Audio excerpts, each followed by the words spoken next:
I was just thinking to myself, I was like, you know, this is gonna suck. It's lifelong. I'm not gonna ever not have it. It's gonna be brand new. My life has changed like forever.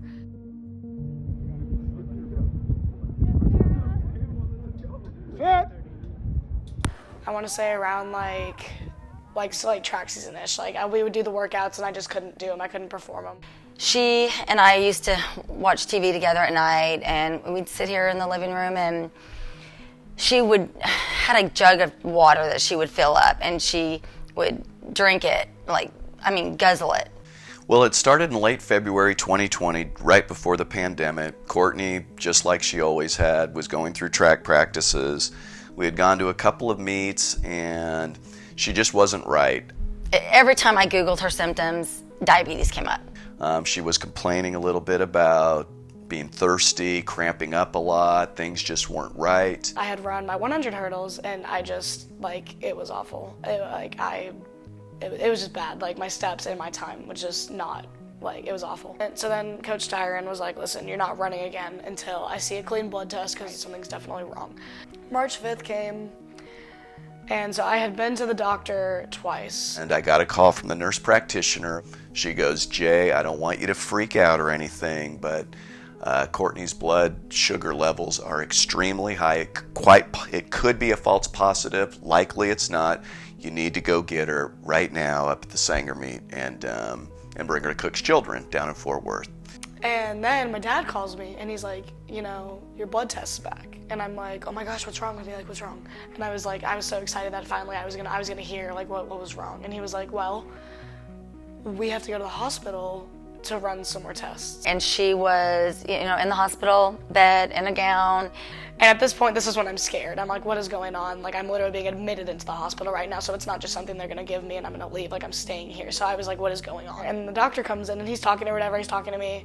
And I remember his last few words, he was like, yada, yada, yada. And he was like, and this is really common in type 1 diabetics. And I looked at him and I was like, wait, I'm diabetic? There was no testing for diabetes or anything like that. They legitimately had already diagnosed her. I remember just sitting, just staring at the wall, and just tears were just and there was a nurse trying to talk to me, and I just didn't even it was like she wasn't even there. And Courtney broke down. It was a very, very hard, difficult time. I can either take this as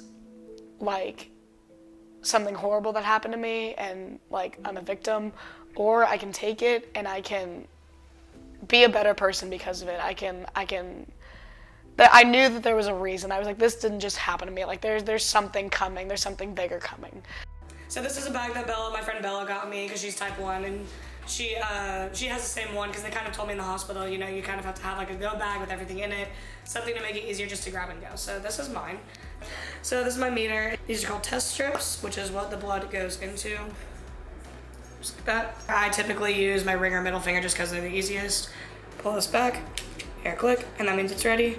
Put it on, and you're supposed to put it in this part right here. So 5, 4, 3, 2, 1, and then it'll tell me. So I have a Dexcom, which is this, so I can pull out my blood sugars on my phone. If I feel low, but it's not saying I'm low, I'm gonna trust my body. I'm gonna check it.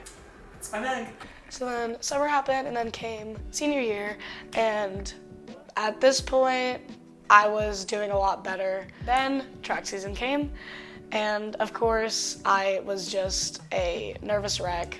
So I remember my first day coming back to practice, I had my blue bag. I didn't even have my backpack yet. I had my blue bag packed full of stuff, and I remember I was so happy to be back on the track.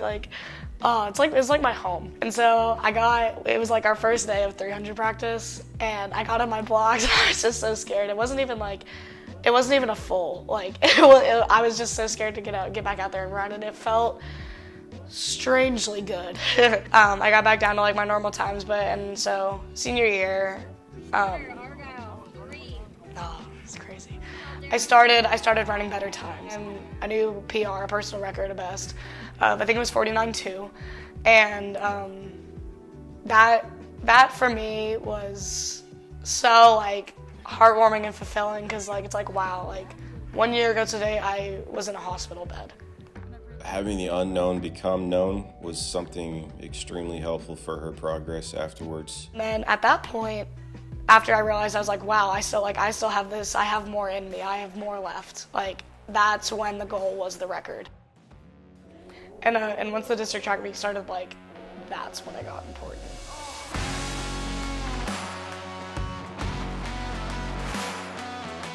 She got better all the time. I mean, every single meet up through regional, she was breaking record after record after record. Finals of area in Springtown, I broke the record.